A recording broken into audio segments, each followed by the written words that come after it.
Selamat pagi teman-teman, kita mau sharing lagi tentang trading ya. Ini saya udah ambil posisi, ada 7 posisi, 5 sudah plus, 2-nya masih minus karena tadi memang kecepatan ngambilnya. Saya pakai ini indikator satu indikator aja ya, Ozone Oscillator ya.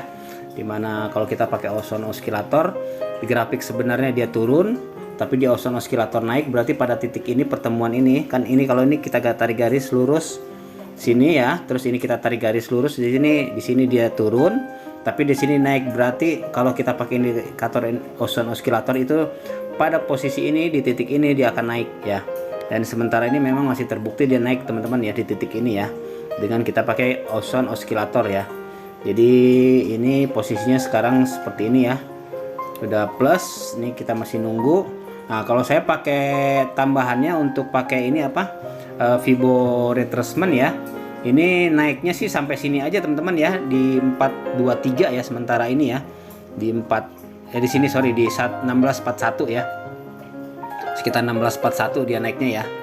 Nah, atau kenaikan pertama di sini ya 261,8, di sini 137 tapi sudah terlampaui ya.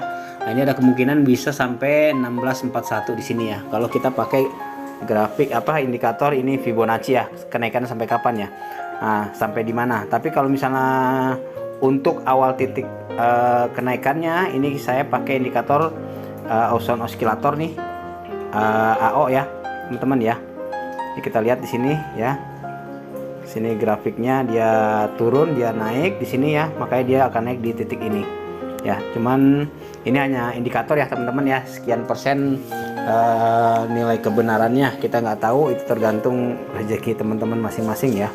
Nah untuk sementara seperti ini ya, teman-teman bisa lihat nih ya, naik terus. Ini yang tadinya saya minus ini jauh banget nih ya, sekarang sudah mulai plus ya, dan ini berjalan terus ya teman-teman ya.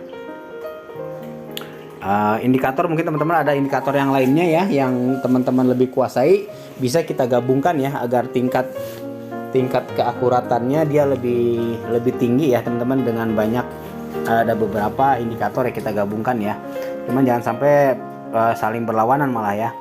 Cuman kalau di sini saya biasa pakai Ozone Oscillator dan Fibo retracement ya. Jadi nunggu dia titik reversal di mana baru kita ambil posisi ya. Entah itu bisa posisi sell atau posisi buy ya. Oke teman-teman, itu aja sharingnya kali ini, semoga bermanfaat. Terima kasih, sukses selalu dan sehat selalu. Ingat teman-teman ya, selalu money management yang paling penting. Jangan kita ingin gede padahal nanti malah turun ya, seperti ini tadi udah turun ya, udah naik turun lagi ya, seperti ini ya. Oke terima kasih.